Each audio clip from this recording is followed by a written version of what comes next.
আসসালামু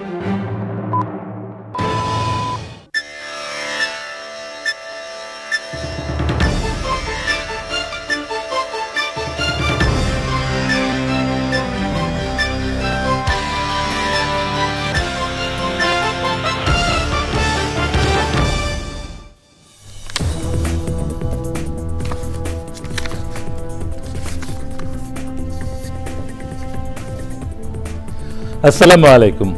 চ্যানেলের সংবাদে সবাইকে আমন্ত্রণ জানাচ্ছি, আমি সোহেল ফয়সাল। আর বিস্তারিত সংবাদের শুরুতেই জানিয়ে দিচ্ছি ফ্রেশ আটা, ময়দা, সুজি সংবাদ শিরোনামগুলো। খালেদা জিয়ার জ্ঞান থাকলেও শারীরিক অবস্থা স্থিতিশীল নয় জানালেন মির্জা আব্বাস। সাবেক প্রধানমন্ত্রীর জন্য দেশবাসীর কাছে দোয়া চাইলেন প্রধান উপদেষ্টা। গণতান্ত্রিক যাত্রায় মব ভায়োলেন্স সহায়ক নয় বলছে বিএনপি। সাংবাদিকদের রাজনৈতিক লেজরবৃত্তি না করার আহ্বান।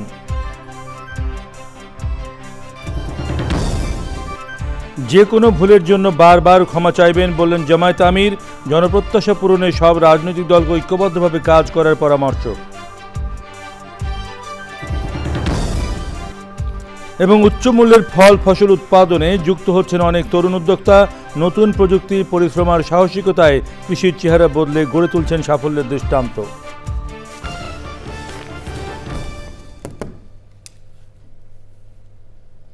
প্রিয় দর্শক, সংবাদ শিরোনামগুলো জানাচ্ছিলাম।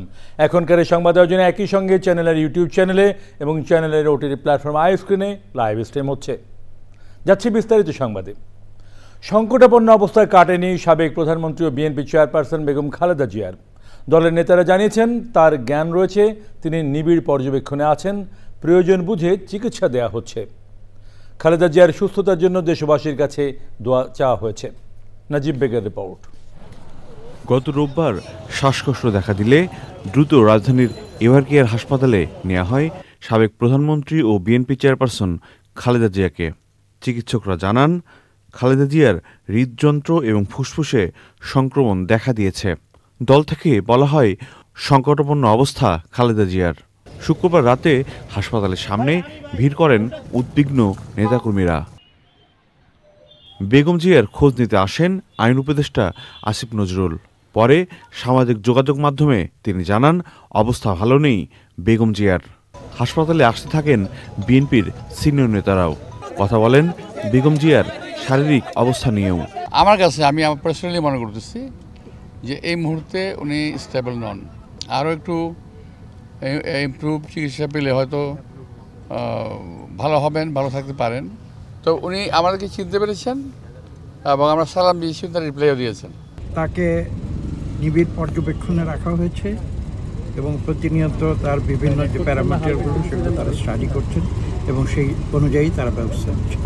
খালেদা জিয়ার চিকিৎসার খোঁজ নিতে আসেন ঢাকা 17 আসনের জামাতের প্রার্থী। মহান রব্বুল আলামিন বাংলাদেশের স্বাধীনতা, সার্বভৌমত্ব এবং বাংলাদেশের সার্বিক স্থিতিশীলতার জন্য তার সুস্থতা অনেক জরুরি আমরা মনে করি। প্রায় 80 বছর বয়সী খালেদা জিয়া দীর্ঘদিন ধরে হৃদরোগ, ডায়াবেটিস, লিভার সিরোসিস, কিডনির মতো নানা শারীরিক অসুস্থতায় ভুগছেন। উন্নত চিকিৎসার জন্য গত 7 জানুয়ারি লন্ডনে গিয়ে দেশে ফেরেন 6 মে। এরপর একাধিকবার শারীরিক নানা জটিলতায় তাকে হাসপাতালে যেতে হয়েছে। নাজিব বেগ, চ্যানেল আই, ঢাকা। সাবেক প্রধানমন্ত্রী ও বিএনপি চেয়ারপারসন বেগম খালেদা জিয়ার বর্তমান শারীরিক অবস্থার বিষয়ে গভীর উদ্বেগ প্রকাশ করেছেন প্রধান উপদেষ্টা প্রফেসর মোহাম্মদ ইউনূস। তিনি নিয়মিতভাবে বেগম খালেদা জিয়ার স্বাস্থ্যের অগ্রগতি সম্পর্কে খোঁজ খবর রাখছেন এবং প্রয়োজনে সব চিকিৎসা সহায়তা নিশ্চিত করতে সংশ্লিষ্ট সবার প্রতি নির্দেশ দিয়েছেন। প্রধান উপদেষ্টা 3 বারের এই সাবেক প্রধানমন্ত্রীর দ্রুত সুস্থতা কামনা করে দেশবাসীর কাছে দোয়া চেয়েছেন। তিনি বলেন, বেগম খালেদা জিয়ার চিকিৎসায় যেন কোনো রকম ঘাটতি না থাকে। প্রয়োজনীয় সব ধরনের সহযোগিতা দিতে সরকার প্রস্তুত বলে জানান তিনি। প্রধান উপদেষ্টা আরও বলেন, গণতান্ত্রিক উত্তরণের এই সময়ে বেগম খালেদা জিয়া জাতির জন্য ভীষণ রকম অনুপ্রেরণা। তার সুস্বাস্থ্য দেশের জন্য অত্যন্ত গুরুত্বপূর্ণ। তিনি সংশ্লিষ্ট সবাইকে প্রয়োজনীয় সব সহায়তা ও সমন্বয়ে সার্বক্ষণিক প্রস্তুত থাকার নির্দেশ দেন। ইন্দোনেশিয়া, থাইল্যান্ড, মালয়েশিয়া এবং শ্রীলঙ্কা সহ এশিয়ার বেশ কয়েকটি দেশে ভয়াবহ বন্যা ও ভূমিধসে মৃতের সংখ্যা বেড়ে ৩৭৫ জনে দাঁড়িয়েছে।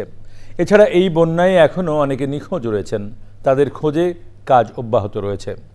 টানা মৌসুমি বর্ষণ ও ক্রান্তীয় ঝড় সাম্প্রতিক সপ্তাহে ব্যাপক ধ্বংসযজ্ঞ চালালে মর্মান্তিক ঘটনা ঘটে।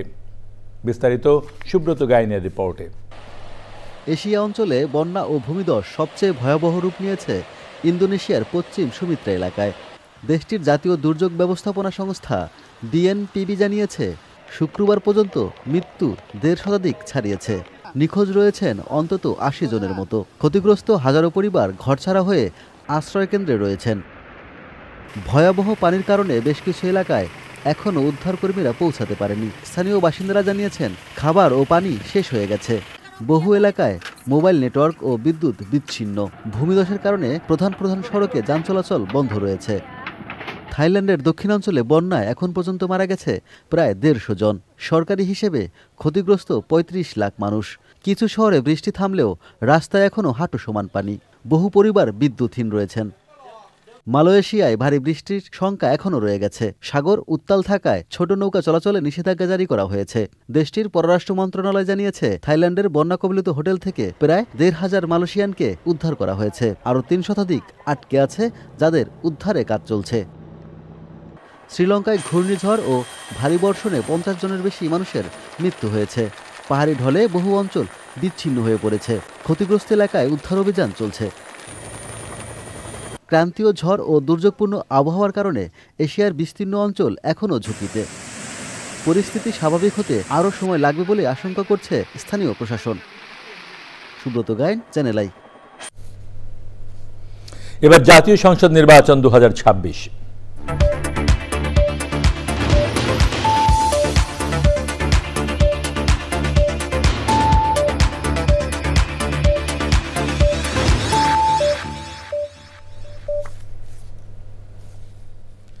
গণতান্ত্রিক যাত্রায় মব ভায়োলেন্স সহায়ক নয় বলে মন্তব্য করেছেন বিএনপির মহাসচিব মির্জা ফখরুল ইসলাম আলমগীর।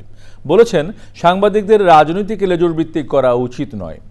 জামায়াতের সেক্রেটারি জেনারেল মিয়া গোলাম পারওয়ার বলেন, নতুন বাংলাদেশ গঠনে ভেদাভেদ ভুলে একসাথে কাজ করতে হবে। শাকির আদনানের রিপোর্ট। বাংলাদেশ ফেডারেল সাংবাদিক ইউনিয়ন BFUজের দ্বিবার্ষিক কাউন্সিলের উদ্বোধনী অধিবেশন জাতীয় প্রেস ক্লাবে। অনুষ্ঠানে বিশেষ অতিথির বক্তব্যে জামায়াতে ইসলামীর সেক্রেটারি জেনারেল বলেন, দেশের রাজনীতির গুরুত্বপূর্ণ সময়ে রক্তচক্ষু উপেক্ষা করে সাংবাদিকদের সত্য প্রকাশ করতে হবে। আমাদের এই বাংলাদেশকে আমরা একটা corruption free country, corruption free একটা ইকোনমি হিসেবে গড়তে চাই। এ ব্যাপারে তো বিএনপি জামাত সহ কোনো দলের মধ্যে তো দ্বিমত নেই। দুর্নীতিকে আমরা প্রশ্রয় দিব না। প্রধান উপদেষ্টাও বলেছেন যে আগামী নির্বাচনে দেশকে যদি দুর্নীতিমুক্ত করতে চান, তাহলে দুর্নীতির সাথে যাদের সম্পর্ক তাদেরকে না বলুন। এই দুর্নীতিবাজদের বিরুদ্ধে না বলার জাতীয় ঐক্যের ব্যাপারে কোনো দলের মধ্যে দ্বিমত নাই। আয়োজনের প্রধান অতিথি বিএনপির মহাসচিব বলেন, আগামী ফেব্রুয়ারিতে জাতীয় নির্বাচনের মাধ্যমে দেশে গণতান্ত্রিক ধারা ফিরে আসবে। ভিন্ন মত প্রকাশের স্বাধীনতাকে মূল্য দিতে হবে। এক ধরনের একটা নৈরাজ্য সৃষ্টি করবার চেষ্টা চলছে। মব ভায়োলেন্স তৈরি করা হচ্ছে, মানুষের বিরুদ্ধে মিথ্যা প্রচারণা করা হচ্ছে, একজন মানুষকে ভিন্নভাবে প্রচার করা হচ্ছে, যা নিঃসন্দেহে আমাদের গণতান্ত্রিক যে যাত্রা, সেই যাত্রাতে কিন্তু আমরা বাধাগ্রস্ত হচ্ছি। আপনি যদি আপনার অধিকার প্রতিষ্ঠিত করতে চান, চাকরির ক্ষেত্রে বা অন্যান্য ক্ষেত্রে, আপনার ইউনিয়নকে আরও শক্তিশালী হতে হবে, আপনাদেরকে সক্রিয় দাঁড়াতে হবে। কোনো দলের লেজুবৃত্তি না করে আপনাদেরকে দাঁড়াতে, তাহলেই দেখবে যে আপনার অধিকারটাকে আপনি আদায় করতে পারবেন। সাংবাদিকদের সাপ্তাহিক ছুটির দুদিন, আর্থিক নিরাপত্তা ও সুরক্ষা সহ ৩৯ দফা দাবি তুলে ধরেন সাংবাদিক নেতারা। Shakir Adnan, channel I, Dhaka. জামায়াতে ইসলামী আমির ডাক্তার শফিকুর রহমান বলেছেন, তারা ভুলের ঊর্ধ্বে নন, যে কোনো ভুলের জন্য বারবার ক্ষমা চাইবেন, কিন্তু এই ক্ষমা চাওয়াকে কেউ কেউ অন্যভাবে উপস্থাপন করে।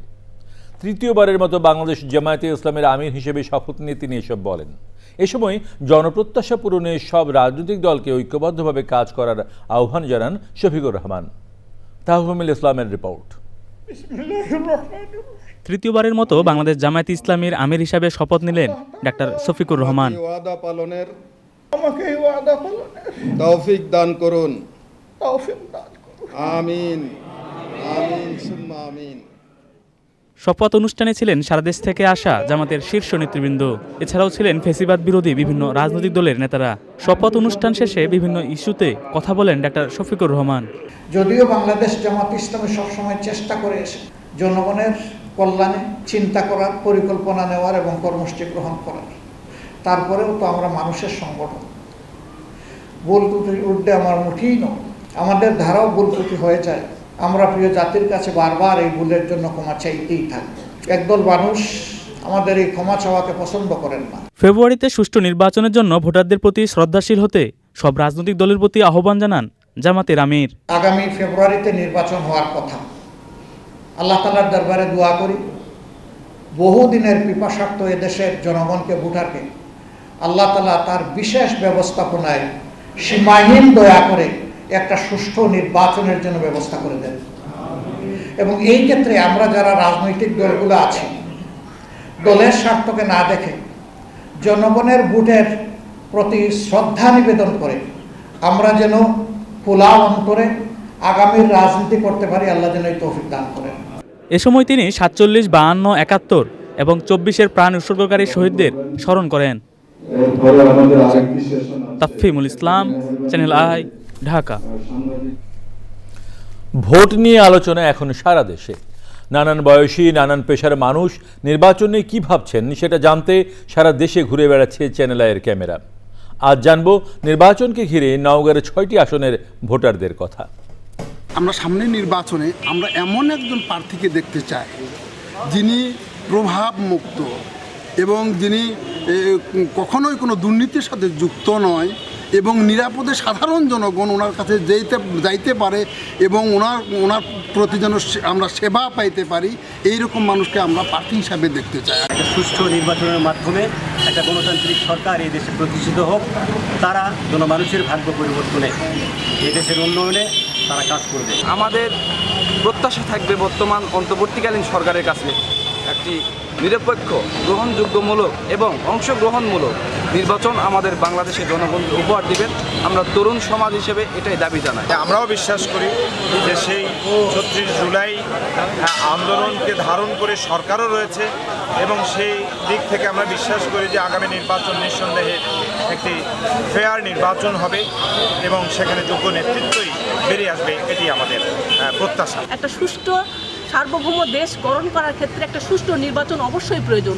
সেই নির্বাচন যেন অবশ্যই গণতান্ত্রিক প্রক্রিয়ায় হয় এবং সুষ্ঠুভাবে এমন একজন প্রতিনিধি আসবে যারা জনগণের কথা ভাববে, দেশের কথা ভাববে, সাধারণ মানুষের কথা ভাববে, যারা দুর্নীতিতে আপামর গিলে খাবে না। এরকম প্রত্যাশায় আমি একজন সাধারণ নাগরিক হিসেবে করছি। আমি এবার প্রথম ভোটারে জাতীয় নির্বাচনে অংশগ্রহণ করব। আমি এমন একজন প্রার্থী চাই যে প্রার্থী সন্ত্রাসমুক্ত, মাদকমুক্ত, দুর্নীতিমুক্ত দেশ গড়বে এবং এই শিক্ষাক্ষেত্রে আপনার শিক্ষার যাবতীয় খরচসমূহ উল্লেখযোগ্য হারে কমাবে এবং দেশে সুশাসন কায়েম করবে, এমন একজন প্রার্থী আমি চাই। যারা জনকল্যাণে নিযুক্ত এরকম ব্যক্তিদেরকে মনোনয়ন দেওয়া উচিত। যাদের ইতিপূর্বে খারাপ কোনো ইতিহাস আছে তাদেরকে পরিহার করাই উচিত, এটাই আমরা কামনা করি। এবং যারা বৈষম্যহীন বাংলাদেশ গড়ার ক্ষেত্রে বিশেষ ভূমিকা রাখে তারাই যেন মনোনয়ন প্রাপ্ত হয়, এটাই আমরা চাই। এবারে অন্যান্য সংবাদ। দেশে বিচিত্র উচ্চ মূল্যের ফল ফসল উৎপাদনে যুক্ত হচ্ছেন অনেক নতুন ও তরুণ উদ্যোক্তা। নতুন প্রযুক্তি, পরিশ্রম আর সাহসিকতায় তারা যেমন বদলে দিচ্ছেন কৃষির চেহারা, তেমনি গড়ে তুলছেন সাফল্যের নতুন দৃষ্টান্ত। ঠিক তেমনি এক উদ্যোক্তা মাগুরার নাসির হোসেন। তার মতে জলবায়ুর বিরূপ প্রভাবের এই সময়ে কৃষক ও উদ্যোক্তাদের টিকে থাকতে প্রয়োজন ফসলের বীমা বাস্তবায়ন করা। বিস্তারিত জানাচ্ছেন শাইখ সিরাজ। মাগুরার রাউতলা গ্রামের তরুণ কৃষক নাসির হোসেন এখন অনেকটাই বদলে যাওয়া এক উদ্যোক্তা। 2021 সালে যার বাগান ছিল 45 বিঘা, আজ সেখানে খামারের পরিধি বেড়ে দাঁড়িয়েছে 150 বিঘায়। প্রথম অবস্থায় তো আর্থিক প্রবলেম ছিল, আপনাকে বলছিলাম, আপনি একটা লোনের ব্যবস্থা করে দিয়েছিলেন। সেখান থেকে স্যার পেয়ারা আছে প্রায় 75 বিঘা, মালটা আছে প্রায় 40 বিঘা, আর বাকিটা স্যার সবজি আছে, পেঁপে, লাউ, কফি, কিছু অ্যাভোকাডো আছে স্যার। লোন শোধ হয়েছে? পরের বছর শোধ করে দিয়েছি, পরবর্তীতে ওঠানোর প্রয়োজন হয়নি। নতুন করে সংযোজন করেছেন ড্রাগন ফল, যার উৎপাদন বাড়াতে ব্যবহার করা হচ্ছে কৃত্রিম আলো প্রযুক্তি। তবে ড্রাগন উৎপাদনে ক্ষতিকর টনিক ব্যবহার নিয়ে অসন্তোষ প্রকাশ করলেন এই উদ্যোক্তা। টনিক ব্যবহার করলে দেখা যায় যে ফলের এক সাইড সবুজ থাকে, এক সাইড লাল থাকে, দেখতে একটু কেমন লাগে। এগুলো মার্কেটের চাহিদা কম, গাছেরও ব্যাপক ক্ষতি হয়, অর্থাৎ একটা গাছের জীবনকাল কিন্তু ওইটা দিলে কমে যায়। প্রতি বছরই জলবায়ুর বিরূপ প্রভাব, অনিশ্চিত আবহাওয়া আর রোগবালাইয়ের কারণে নাসির সহ দেশের অনেক কৃষককে পড়তে হচ্ছে নানা চ্যালেঞ্জে, যা মোকাবেলায় সরকারি উদ্যোগ নেওয়ার দাবি তার। উৎপাদন করে ফসল হারভেস্ট করা পর্যন্ত এখানে প্রচুর টাকা বিনিয়োগ থাকে, এবং এমন হতে পারে যে ফসল ওঠার আগে একবারে পুরো ফসলটা নষ্ট হয়ে গেল। তাতে দেখা যাচ্ছে আমাদের মতো অনেক কৃষক বা অনেক উদ্যোক্তা স্যার একদম নিঃস্ব হয়ে যায়। এ কারণে স্যার যদি আমাদের একটা ইন্স্যুরেন্স থাকে তাহলে স্যার আমরা এখান থেকে কিছুটা ফিডব্যাক পেতে পারি। নাসির হোসেনের মতো তরুণ কৃষি উদ্যোক্তারা মনে করছেন আগামীর ফল ফসল বা মিশ্র চাষ কিংবা বাণিজ্যিক কৃষি করার জন্যে শস্য বীমা খুবই জরুরি, কারণ এ পরিমাণ বিনিয়োগে ফসল মার খেলে তারা পথে বসবে। অন্যদিকে কৃষক সংগঠনের ব্যাপারেও তিনি জোরালোভাবে বললেন। মাগুরার রাউতলা থেকে শাহিক সিরাজ, চ্যানেল আই। এ নিয়ে বিস্তারিত প্রতিবেদন দেখবেন আজ রাত 9:45 হৃদয়ে মাটি ও মানুষ অনুষ্ঠানে। প্রিয় দর্শক, আপনারা দেখছেন চ্যানেল আই সংবাদ। এবার এখানে ক্ষণের বিরতি, আর বিরতির পর অন্যান্য সংবাদের সঙ্গে থাকছে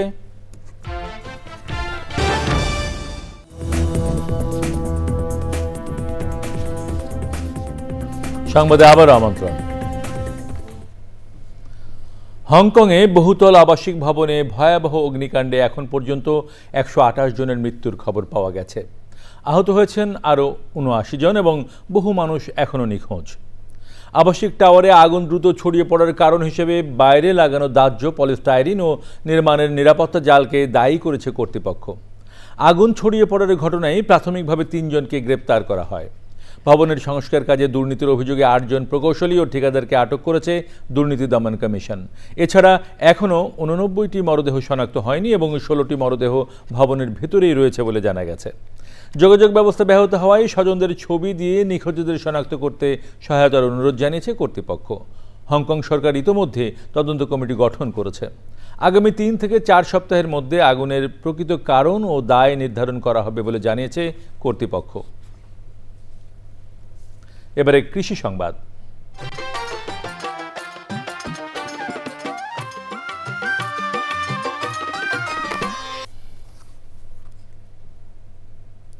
মেহেরপুরে এবছর ক্ষেতে বৃষ্টির পানি জমে থাকায় শীতকালীন চাষাবাদ কিছুটা ক্ষতিগ্রস্ত হয়েছে। ক্ষতি পুষিয়ে নিতে বোরো ও গম আবাদ বাড়ানোর পরিকল্পনা করছেন চাষিরা। মেহেরপুর প্রতিনিধি গোলাম মোস্তফার রিপোর্ট। চলতি বছরের শীত গেল বছরের চাইতে আগেই দরজায় কড়া নাড়ছে। চাষিরা বলছেন এই সময়ে অন্যান্য বছর জেলায় নিম্নাঞ্চলে সরিষা ও পেঁয়াজ চাষ হয়ে থাকে, মাঠ হলুদ ও সবুজে ছেয়ে থাকে। এবছর অতিবৃষ্টির কারণে যেসব জমিতে এখনও পানি জমে আছে সেখানে সরিষা ও পেঁয়াজ চাষ করা সম্ভব হয়নি। সরষা, ভুট্টু, পেঁয়াজ বিভিন্ন রকম আবাদ হয়েছে, এবার বৃষ্টির জন্য সব আবাদ হয়নি। এবার ধানের চারা দেওয়ার জন্য ব্যবস্থা হয়েছে। প্রতি বছরে অনেক রকমের চাষ হয়, এবার প্রচন্ড বৃষ্টির কারণে বা ভারী বৃষ্টির কারণে মাঠটা ডুবে গেছিল। আমাদের এই মাঠে দেখা যাচ্ছে আপনার এই বৃষ্টি হওয়ার কারণে মাঠের যে ধান, ভুট্টা, পেঁয়াজ, রাই, সরষি এগুলা যে হয় এগুলো কিন্তু এবারটা চাষিরা মার খেয়ে গেল, হইল না। কৃষি বিভাগ বলছে ক্ষতি পুষিয়ে নিতে চাষিদের বোরো ধান ও গম চাষে উদ্বুদ্ধ করা হচ্ছে। আমাদের বোরো আবাদ এবং গমের আবাদ বৃদ্ধির জন্য পরিকল্পনা গ্রহণ করছি। আমরা কৃষকদেরকে পরামর্শ দিচ্ছি। এছাড়া সরকার প্রণোদনার মাধ্যমে প্রায় 20,000 কৃষককে আপনার গম, ধান ফসলের এবং পেঁয়াজের প্রণোদনা দিচ্ছে। আমরা আশা করছি কৃষকরা আমাদের প্রণোদনা এবং আমাদের পরামর্শের মাধ্যমে তারা কাঙ্ক্ষিত মাত্রায় তাদের ফলন পাবেন। ধান ও গম চাষে কৃষকদের প্রণোদনা দিচ্ছে কৃষি বিভাগ। মেহেরপুর থেকে গোলাম মোস্তফা, চ্যানেল আই। এবারে প্রকৃতি সংবাদ।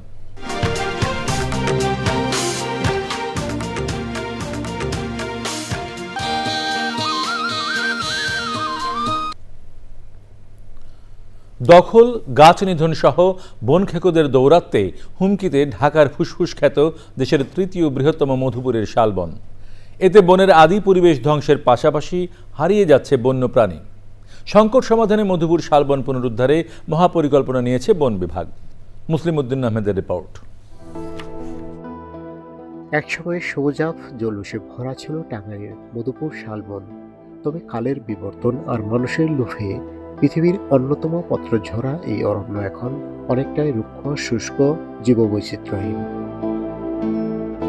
সরকারের পক্ষ থেকে ৪৫,৫৬৫ একরের বেশি আয়তনের এই বনভূমির মধ্যে বেদখল ১৪,৮৮০.৯৬ একর বলা হলেও বাস্তবে তা আরও বেশি।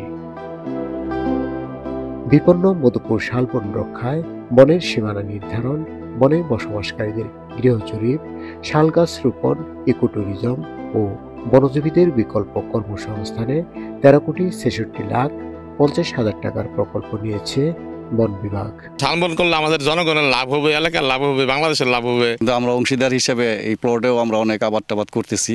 আবাদ আমার মনে হয় যে আগের সাথে ভালো হবে। কাঁঠাল, পেয়ারা এবং ফলজ গাছ, বনজ গাছ সব মিলিয়ে আমরা প্রাকৃতিকভাবে গড়তেছি। আমরা না ইকোলেক্টর রোব না, ওটা পরিবেশের ক্ষতি। বন্য প্রাণী যা আছে তারা উপকৃত হবে, আমরা উপকৃত হব। পরিবেশ ভালো হইতেছে, অক্সিজেন পাইতেছি। ২০২৮ সালের মার্চে শেষ হবে বাংলাদেশ জলবায়ু পরিবর্তন ট্রাস্ট প্রকল্পের আওতায় নেওয়া মধুপুর শালবন পুনঃপ্রতিষ্ঠা প্রকল্প। যেই শালবন পুনরুদ্ধারের কার্যক্রম শুরু করেছি সেখানে নার্সারির কার্যক্রম শেষ হয়ে গেছে। এবছর আমরা যে চারা রোপণ করব এর মাধ্যমে মধুপুরের যে হারানো ঐতিহ্য এটা ফিরে আসবে। প্রকল্পটি যথাযথ বাস্তবায়ন এবং স্থানীয় ও বনজীবী সহ সবার সমন্বিত উদ্যোগে মধুপুর বন আগের রূপে ফিরবে, প্রত্যাশা পরিবেশবাদীদের। টাঙ্গাইলের মধুপুর গড় থেকে মুসলিম উদ্দিন আহমেদ, চ্যানেল আই। এবারে খেলার খবর।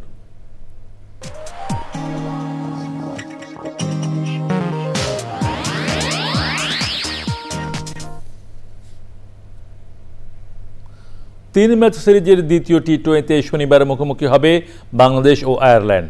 চট্টগ্রামের বীরশ্রেষ্ঠ শহীদ ফ্লাইট লেফটেন্যান্ট মতিউর রহমান স্টেডিয়ামে ম্যাচটি শুরু হবে সন্ধ্যা ৬টায়। স্বাগতিকদের বিপক্ষে ৩৯ রানে প্রথম ম্যাচ জিতে ১-০তে আইরিশরা লিড নেওয়ায় এই ম্যাচ টাইগারদের জন্য সিরিজ বাঁচানোর লড়াই। অধিনায়ক লিটন দাসের ব্যাটিং ব্যর্থতার পুনরাবৃত্তি চায় না ভক্তরা। টপ ও মিডল অর্ডারদের কাছ থেকে দায়িত্বশীল ব্যাটিংয়ের প্রত্যাশা টিম ম্যানেজমেন্টের।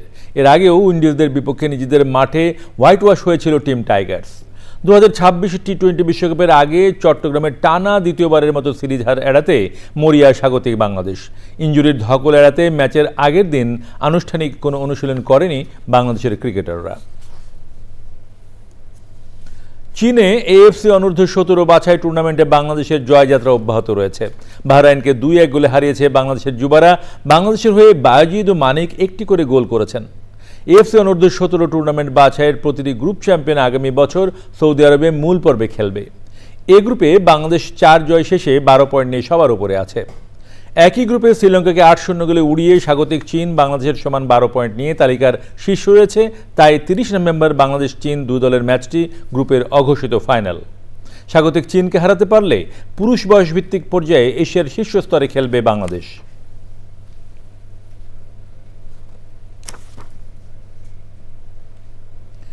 এরই সাথে শেষ করছি এখনকার সংবাদ। সবশেষে ফ্রেশ আটা ময়দা সুজি সংবাদ শিরোনামগুলো জানিয়ে দিচ্ছি আরও একবার।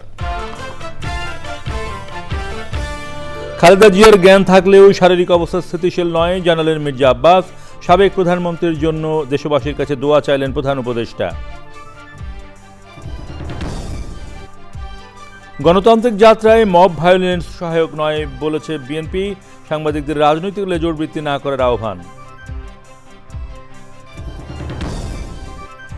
যে কোনো ভুলের জন্য বারবার ক্ষমা চাইবেন বললেন জামায়াত আমির। জনপ্রত্যাশা পূরণে সব রাজনৈতিক দলকে ঐক্যবদ্ধভাবে কাজ করার পরামর্শ।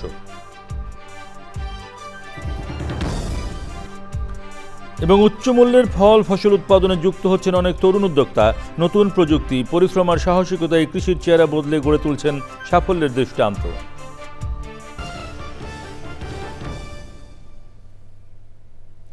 প্রিয় দর্শক, চ্যানেলে সর্বশেষ সংবাদ জানতে ভিজিট করুন চ্যানেল online.com-এ।